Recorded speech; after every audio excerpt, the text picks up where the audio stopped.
Bien, seguimos en Noticiero 23 y te dijimos que también vamos a tener espacio para debatir, para escuchar diferentes voces y para saber qué es lo que está sucediendo en este país y que vos puedas sacar tus propias conclusiones desde tu casa.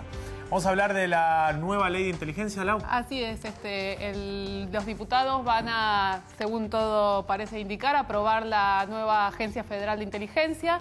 Así que, en principio, de ese tema vamos a estar hablando con nuestros invitados. Recibimos a nuestros invitados, le damos las muy buenas noches. En orden los voy presentando. Luis Petri, diputado de la UCR. Juan Carlos Díaz Roig, diputado del Frente para la Victoria. Y Pablo López, diputado del Frente de Izquierda y de los Trabajadores. ¿Qué tal? Buenas noches. Buenas noches para todos. Bueno, voy a empezar con Juan Carlos, por ser del bloque oficialista. Preguntarle, bueno, ustedes mañana van a aprobar finalmente, según está planificado, la nueva ley de inteligencia. ¿Les gustaría que en el recinto esté la oposición? Sí, desde luego, que esperamos que esté, ojalá esté. Es importante debatir en el recinto, amén de debatir en los medios. Pero es muy importante, esta es una ley que pues, desde nuestro punto de vista tiene un balance muy positivo, pero sabemos que la oposición tiene algunos aportes que hacer. De hecho, en el Senado se han hecho innovaciones, no fue la oposición, pero fueron sectores independientes o sectores como el Centro de Estudios Legales y Sociales, y se produjeron reformas. Y en nuestra concepción esta ley es una buena ley, una ley que eleva el nivel de esta área que notable, fue ignorada por mucho tiempo por muchos argentinos, aún sigue siéndolo. Para nosotros es una ley que levanta la calidad institucional en varios temas, desde el aporte del Senado, en recoger innumerables reclamos que venían, la publicidad del tema de los fondos, la obligación. ¿No llega tarde esta ley? Bueno, es lo que le dijeron a Irigoyen cuando hizo YPF, ¿cierto? Cuando hizo YPF Irigoyen le dijeron ¿por qué el último año? La medida de los tiempos del Ejecutivo, la verdad es que nosotros estuvimos bastante ocupados, tuvimos que generar durante mucho tiempo 6 millones de puestos de trabajo, todo el problema jubilatorio, el problema de la FJP, tuvimos infinidad, hicimos 150 leyes y desde el gobierno se estimó que este era el momento de esta ley. Tuvimos también grandes debates, la ley de medios, la ley de reforma y democratización del Poder Judicial, que después fue abortada por algunos fallos de la justicia, en parte.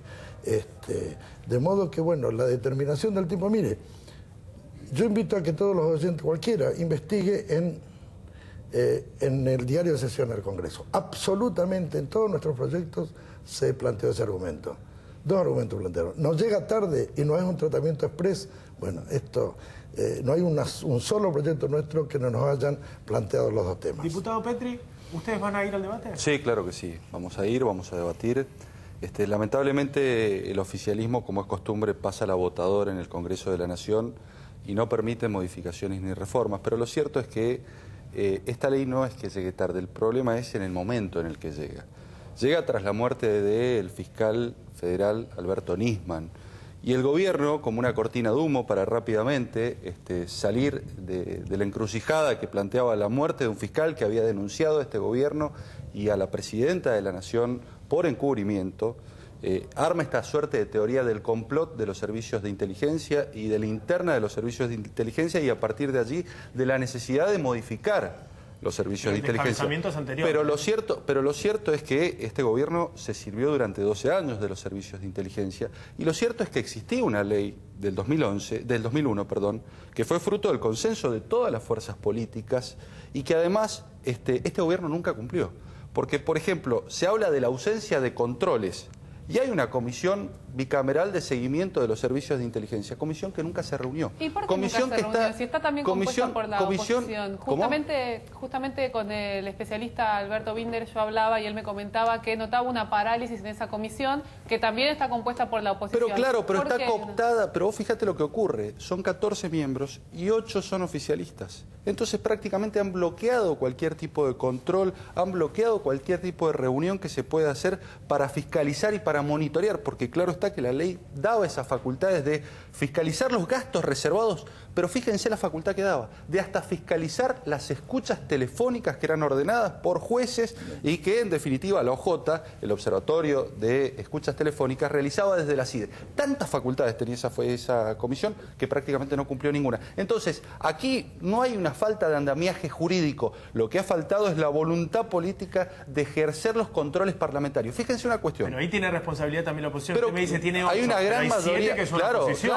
pero funciona un sistema de mayorías y minorías. Pero fíjense una cuestión, se habla de la necesidad de transparentar. Se va a transferir el personal y se van a transferir los recursos de la actual CIDE, de la actual Secretaría de Inteligencia, a la nueva Agencia Federal de Inteligencia. Se ha hecho un inventario de los bienes que se van a transferir, de las sociedades que muchas veces se tuvieron que constituir por operaciones legales en donde era necesario constituirlas. Digo, ¿con qué inventario vamos a transferir a esta nueva agencia que se crea? El personal, que no se sabe cuál es el personal formal y cuál es el personal informal de la Secretaría de Inteligencia. No se sabe cuáles son los bienes, no se sabe cuáles son los activos. Esto lo vamos a hacer sin beneficio de inventario. Y fíjense qué importante hubiese sido que la Auditoría General de la Nación ejerza control sobre la CIDE. Si lo que se quiere es transparentar, si lo que se quiere es mejorar el control, pues pongamos todos los controles y los cinturones de seguridad que sean necesarios. Control parlamentario, control de la Auditoría General de la Nación y control de la Suprema Corte de Justicia en lo que tiene que ver con las escuchas para garantizar la independencia y la imparcialidad en este tema tan sensible de la inteligencia nacional. Sumo al diputado López también, así escuchamos un poquito a todos. ¿Cuál es la posición de ustedes? Bueno, nosotros vamos a rechazar esta ley de plano porque es una ley que viene a autoexculpar al gobierno de sus responsabilidades en haber tenido estos servicios de inteligencia para el encubrimiento. De hecho, ha quedado claro en el caso de la AMIA, ¿no es cierto?, la desaparición de Jorge Julio López, los crímenes de Costec y Santillán. En todos estos encubrimientos ha estado participando estos servicios de inteligencia que además han estado bajo la órbita de la CIA, del Mossad, es decir, de servicios de inteligencia extranjeros, ¿no es cierto?, que van a quedar con esta ley, ¿no es cierto?, que es una continuidad de la CIDE, ¿no es cierto?, se transfieren sus recursos, el personal, y va a quedar bajo la órbita de Milani, este hombre que ya viene de la inteligencia del ejército durante la última dictadura.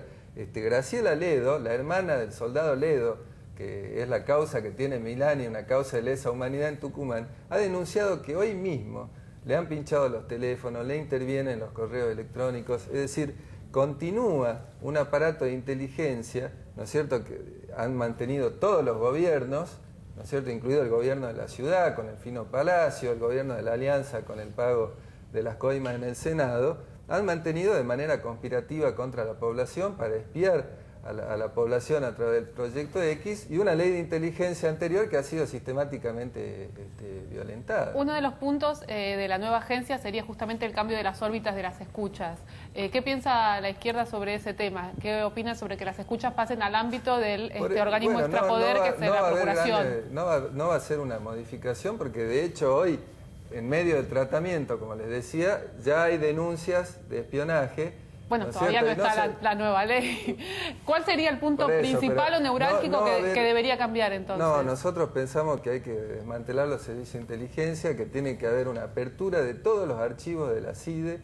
Hemos planteado un proyecto para una interpelación de todos los funcionarios del Poder Ejecutivo, incluida la Presidenta, para que den explicaciones sobre el encubrimiento de los atentados a la Embajada de Israel, a la AMIA, sobre el tema de la muerte de Nisman. ¿No es cierto? Es decir, acá... Pero eso hay que también dejar que la justicia esté investigando. No pasa por... que eso, en ese caso hay que dejar que la justicia investigue. Es un problema político. Estamos frente a una crisis política, tiene que tener una resolución política y no pasa esto por modificar una ley que, como les digo, la ha presentado el gobierno como un método de autoexculparse de todas sus responsabilidades en estos 12 años que lleva de gobierno, ¿no es cierto?, para tener una continuidad de estos servicios de inteligencia.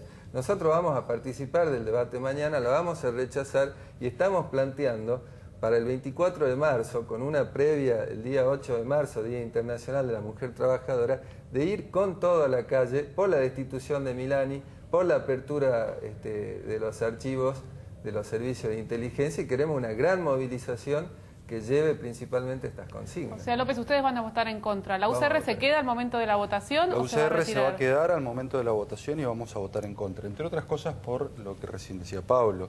Nosotros creemos que, por ejemplo, en el caso de las escuchas, es gravísimo que estas escuchas pasen a la órbita de la Procuración del Ministerio Público. ¿Por qué? Porque es un Ministerio Público que, más allá de ser definido por la Constitución Nacional, la primera palabra que dice es independencia, ha mostrado ser un apéndice del Gobierno Nacional. Y nosotros creemos que es imprescindible que un tema tan sensible como el de las escuchas pase en manos de la Suprema Corte de Justicia de la Nación, porque en el marco del proceso son los jueces los que autorizan las escuchas y son los fiscales los que la piden. Entonces, naturalmente, el órgano que debe tener en sus manos las escuchas telefónicas es la Suprema Corte de Justicia. Pero lo otro que hay que decir es que se habla de que con esta ley se modifica el sistema de inteligencia nacional. Y no es cierto, porque hay otro costado, que es la Dirección Nacional de Estrategia de Inteligencia del Ejército, que no se toca, que ha crecido exponencialmente. Piensen que en el año 2003... esa Dirección de Inteligencia Estratégica del Ejército tenía un presupuesto de 68 millones de pesos. En el 2015 tiene más presupuesto que la propia Secretaría de Inteligencia, más de 850 millones de pesos. Mientras que la Secretaría de Inteligencia en el 2003 tenía 130 millones de pesos, doblaba el presupuesto de la Dirección de Inteligencia del Ejército. Y no estamos ante una hipótesis de conflicto internacional.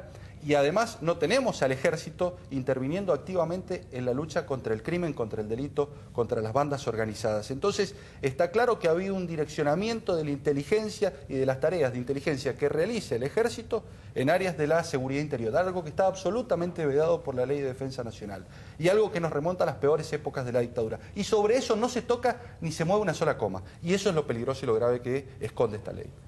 Díaz Roig, me gustaría preguntarle, una de las críticas del CELS antes en el Senado, que luego fueron tenidos en cuenta, fue que se quiere separar, se hicieron los cambios para intentar separar la relación promiscua entre inteligencia y justicia. Debido, por ejemplo, a lo que menciona el diputado, como por ejemplo que la Procuración en los papeles es un organismo extrapoder, pero en la realidad no. ¿Cómo se va a lograr que finalmente se separe por un lado inteligencia, por el otro justicia? Bueno, acá tenemos un problema mucho mayor. Acá lo que está funcionando muy mal es la justicia. Tenemos una Corte Suprema de Justicia de la Nación con 4 miembros, los cuales uno está próximo a ser centenario, pese a que la Constitución dice que tiene 76 años. La Corte está abarrotada de expedientes, la judicialidad está severamente cuestionada. No puede ser, han violado principios centrales de la Constitución, los últimos fallos. Otorgan medidas cautelares sin contracautela, sin fumo bonis iuris, sin periculum in mora. Otorgan, violan el principio fundamental de la constitucionalidad de la ley dictada por el Congreso. Invaden la competencia del Poder Ejecutivo del Poder y del Poder Legislativo. Decretan, imagínense usted, hacen una falsa denuncia, que es lo que hizo el fiscalismo, más allá de lamentar su muerte, ¿no?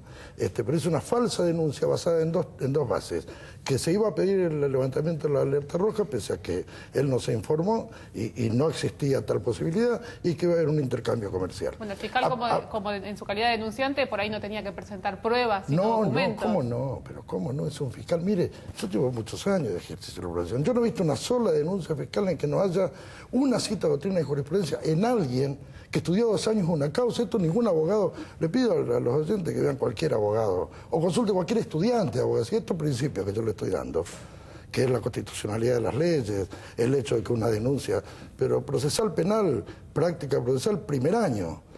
Usted tiene que hacer los hechos, el derecho, la doctrina, la jurisprudencia, el encuadramiento, la tipificación del delito. Es más, si se hiciera, yo creo que una pericia entre ese texto de denuncia y otro escrito de Nisman, yo estoy seguro que en los otros Nisman citó doctrina, no lo sé, no, pero estoy seguro. Diputado, pero aparte de todo esto, sí, la justicia en sí misma tiene roles, pero hay cuestiones que son extrajudiciables. Una de ellas, esta del tratado. No existe la posibilidad, y mucho menos en el caso de Néstor y Cristina, que son los que durante 12 años en la ONU plantearon esto. Además, es la ONU la que le pidió a la Interpol que intermedie, la ONU la que le pidió a Irán y a Argentina que negocien. Esto está todo documentado. No puede ser que toda esta documentación la hayan ignorado, hayan hecho una falsa denuncia, generado todo esto. Entonces, ¿cómo? Ahora plantean que quieren que la Procuración no sé qué pueden plantear contra la Procuración. La Procuración es un organismo extrapoder creado por la Constitución del 94, propuesta por Alfonsín. Esta serie de presunciones que tienen es lo mismo contra el funcionamiento de esta ley. Esta ley es una reforma de la CIDE, está bien. En otro momento discutiremos la reforma del Servicio de Inteligencia de Ejército u otra. Pablo, tengo 30 segundos para que hagas un cierre, que te dimos poquito lugar. Bueno, miren, como dije, esta es una ley para una continuidad, es un autoencubrimiento del gobierno. Acá se ha querido crear la idea de muchos sectores, incluso de la oposición, de que los servicios de inteligencia actúan de manera independiente, cuando en realidad han actuado bajo la dirección de los distintos gobiernos, incluso con la complicidad de la justicia, que ha sido parte de todos los encubrimientos que señalé anteriormente, y por eso vamos a rechazar y llamo nuevamente a una gran movilización el 24 de marzo para que se vaya a Milani, para que se abran los archivos de la CIDE y por la derogación de la ley antiterrorista. Diputado Petri, 10 segundos le doy nada más. ¿Tiene algo esta ley que pueda destacar usted? Yo digo que esta es la ley del IA para la protección de los amigos del poder sospechados de delitos, porque claro está que a partir de las escuchas que se hicieron públicas entre Josep Khalil y Delia, el gobierno se impacientó y se puso nervioso y empezó a elucubrar teorías respecto del mal funcionamiento de los servicios de inteligencia. No, y a partir, por un juez. Sí, son escuchas ordenadas por un juez. Son escuchas ordenadas por un juez. Son ordenadas, sí, claro, lo porque Josep Khalil tenía los teléfonos intervenidos a partir del orden de Canicoba Corral. Pero lo dijo Canicoba Corral. Lo que dijo Canicoba Corral fue otra cosa, que no había ordenado la intervención de teléfonos de funcionarios, pero sí había ordenado la intervención de teléfonos de personas de origen iraní. Y eso es lo que no sabía Canicoba. Por eso las escuchas fueron defendidas por Nisman. Bueno, yo no quiero discutir y polemizar acá, pero me parece que es muy clara la denuncia de Nisman y ha sido ratificada por un fiscal. Claro, es una falsa denuncia. Tenemos que dejar que la justicia investigue. Pero la justicia tiene que investigar. Y que investigue. No, por eso digo, simplemente nos gustaría invitarlos de vuelta. No, me tengo que ir al corte. Les pido disculpas a los tres. Pero hago una visita. Una visita sobre Formosa, no más nada que ver con esto. Que estamos muy contentos los formoseños, los chaqueños y los demás, porque el sueño de generaciones de hombres del norte grande se ha empezado a cumplir ayer. El gasoducto por el cual venimos de hace 40 años, yo escribí la necesidad del gasoducto. Imagínense la emoción que tenemos hoy, cientos de miles de argentinos que vamos al fin a recibir el gasoducto, la electricidad, etcétera. Gracias a los tres. Por eso queremos el norte grande. Vamos a una pausa, ya volvemos.